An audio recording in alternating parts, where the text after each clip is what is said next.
Looking for a fast-charging, ultra-responsive stylus for your iPad? Meet the 2X Fast Charge Active Stylus Pen, designed for 2018 to 2025 Apple iPads.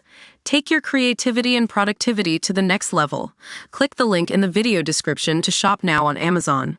Imagine walking into your local library, browsing through shelves stacked with books and resources, only to discover a law that puts your child's safety at risk. This is the reality for many families in Idaho, where a public library law has led to a tragic experience for one mother, who shares her story on Air Updates today. In 2014, Sarah's 7-year-old daughter was left alone in their car while they were running errands in Idaho. A neighbor reported the child unattended, and authorities responded by issuing a citation for neglecting children under the age of 16. The fine was $500. But what's most concerning is that this law has been on the books since 2008. According to Air Updates research, Idaho's public library system requires adults accompanying minors in the library to be present and accounted for at all times.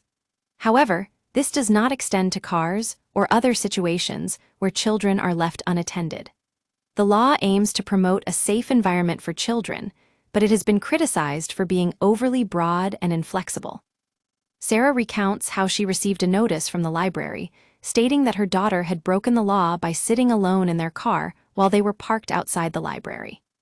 Feeling embarrassed, anxious, and worried about the financial penalty, Sarah made the difficult decision to pay the fine rather than risk having it taken out of her wages or facing other consequences.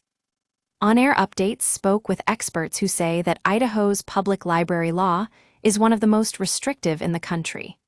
While the intention behind the law is to protect children, critics argue that it inadvertently puts parents and caregivers in a difficult position, often leading to feelings of guilt and anxiety. So what can we learn from Sarah's experience? Air Updates believes that laws like these highlight the need for a more nuanced approach to child safety. Rather than relying on blanket regulations, we should focus on education and awareness about responsible parenting practices. By working together, we can create a safer environment for all children, while also respecting the rights and dignity of parents. Join us next time on Air Updates as we explore more stories that shape our communities and spark meaningful conversations.